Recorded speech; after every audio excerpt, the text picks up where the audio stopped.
name's Marty Rushlow, Monroe County. I spent a lot of time over at my son's house last night. He's in a CLS home. Michael is 48 years old.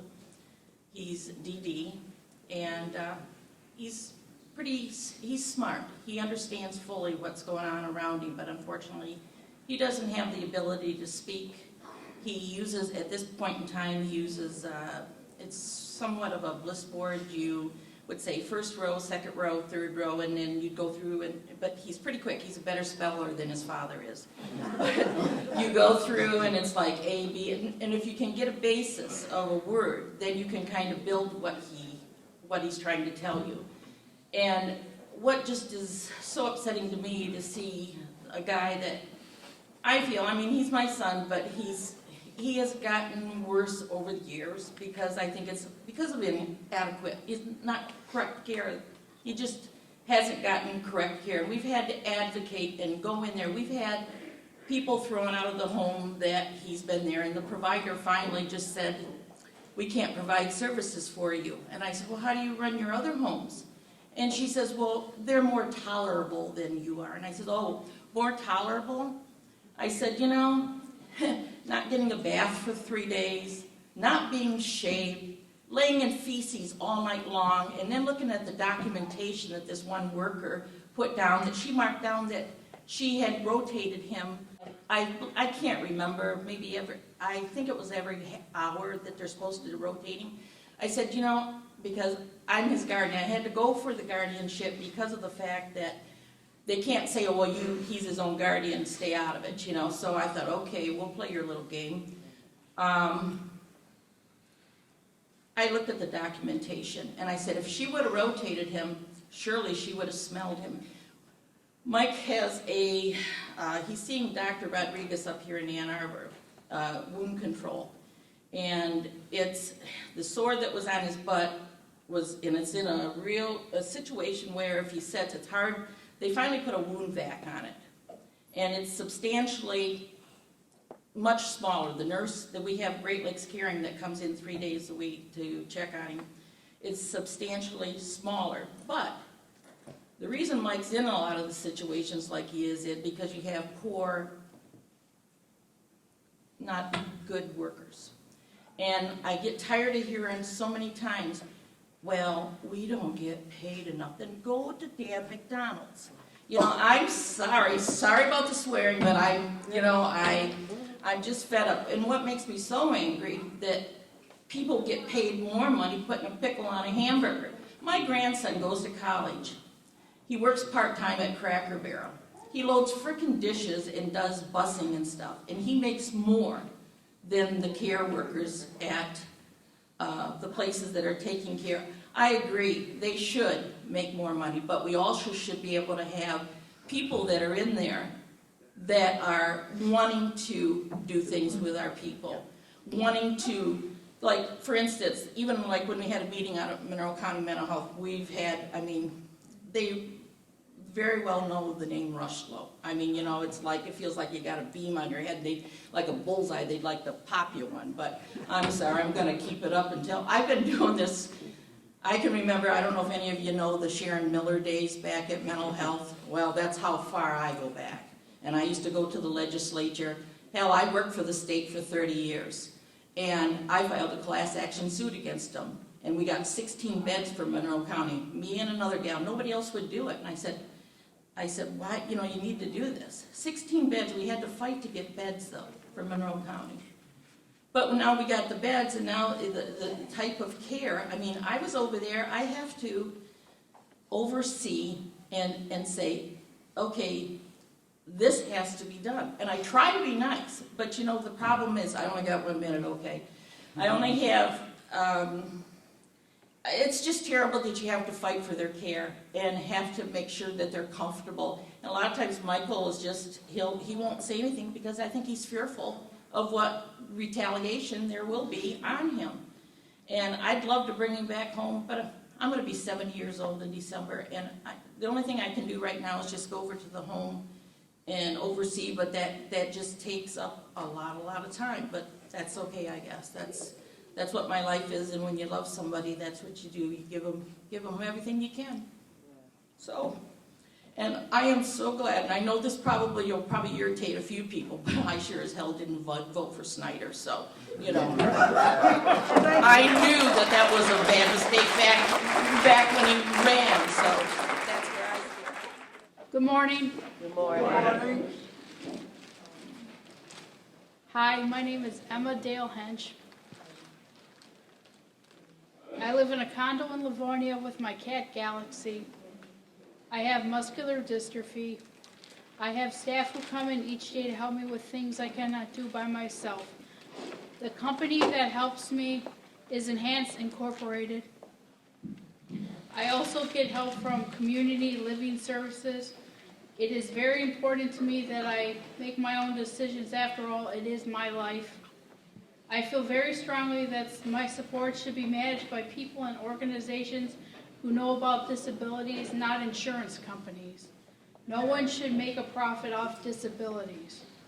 People with disabilities need more services and higher pay for our caregivers. It is wrong that politicians are thinking of making the mental health system worse instead of better, just so some rich companies can get richer. Thank you. Hi, I'm Nancy Opatish, and I'm going to be talking about my nephew. He's been diagnosed with mental illness. He's not developmentally disabled. His mother had the illness. So in the past week, Thursday, like not this past Thursday, but the week before, I noticed that he needed some help. So I took him to Stonecrest, and they didn't really want to admit him. They had a bed open, but because he had an appointment with a psychiatrist, we recommended that we would take him to a psychiatrist appointment on Friday. So I took him to this appointment, and the doctor wanted him to get partial hospitalization. He can't treat him. His Eastwood Clinic, they meet him once a month. I'm talking about Macomb County. He lives in Macomb County. He's been there for a couple years.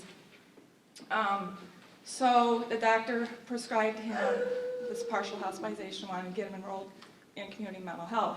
He's not been enrolled in any kind of community mental health program. So I'm thinking, okay, where do I go with this? So I called the hospital, St. John. They said, well, he's Medicaid, so he can't go through them. So they said, call Access. I called Access. Access says, take him to New Oakland. So I call New Oakland. New Oakland says, get him here before 3 o'clock. I get him there before 3 o'clock. They denied him because he was a patient with them before and he was non-compliant. The reason he was non-compliant, he was in jail. He was in a program, he was tethered. He was in a program called Operation Get Down. They were supposed to take him to his appointment to New Oakland.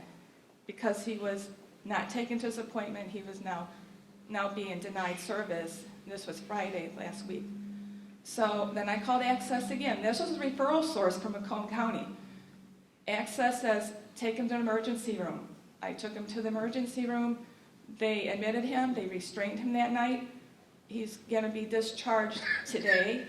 I asked during this past week for a family meeting with the psychiatrist, the doctor, and the social workers. That never happened. He was scheduled for his appointment for Monday. He was going to be discharged this Monday. No, they're discharging him today without me having a family meeting to make sure he's going to get enrolled in this partial program. So anyhow, that social worker called me yesterday, and he is going to get the partial program. So I'm saying that if it goes privatization, he would have slipped through the cracks. I told the social worker from the get-go, I am not going to let him fall through the cracks. If I was not following up with him, who would have known where he would have gone? He lives in my house. I have a rental home in Macomb County. I'm getting ready for an inspection. He has my house upside down. I'm like, now what am I going to do? I have to get this house ready for my inspection, and then I got to let him come back to the home. How do I know he's going to be able to take care of my home?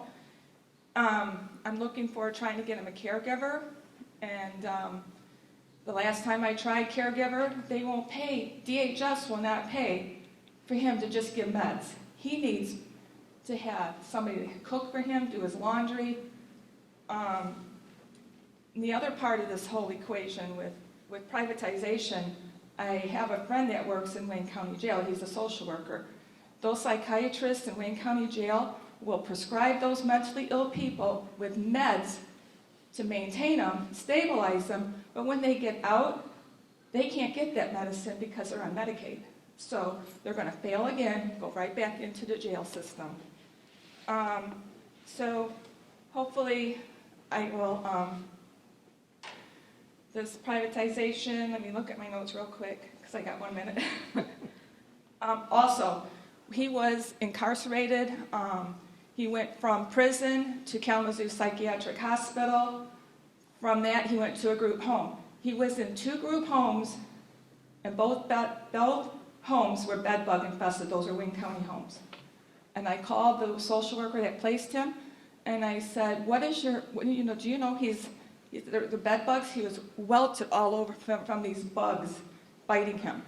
He wouldn't want to sit on couches. He was placed in these homes with people with developmentally disabled. He is not developmentally disabled. He has mental health issues. So their plan was to step him down to independent living, and that's where he was for the last 2 years. Thank you.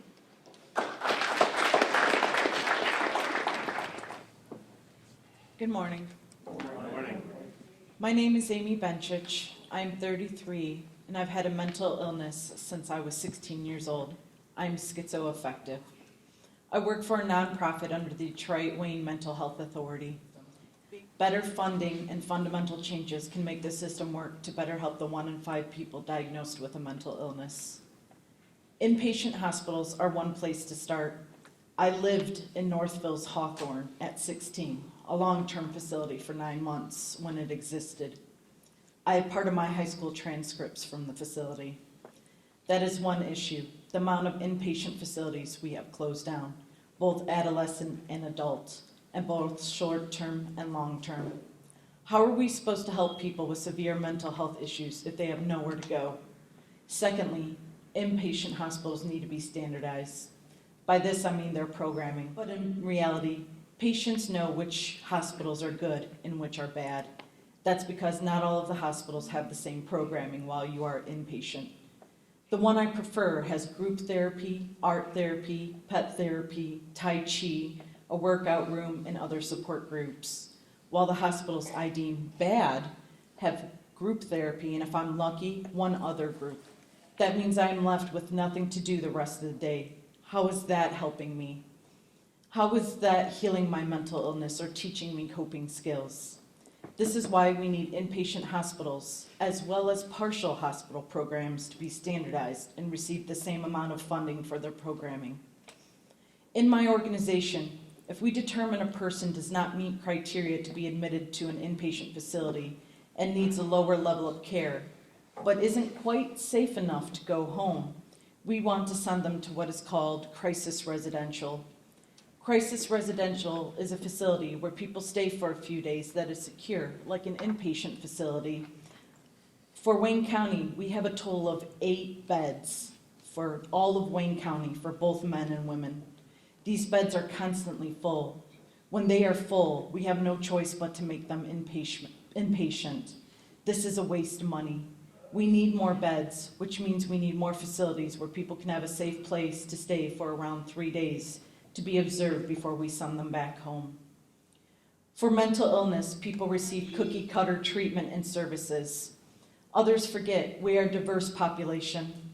Within the realm of the mentally ill, we are young, we are the elderly, we are addicts, we are the developmentally disabled, we are the physically disabled, and we are those in prison.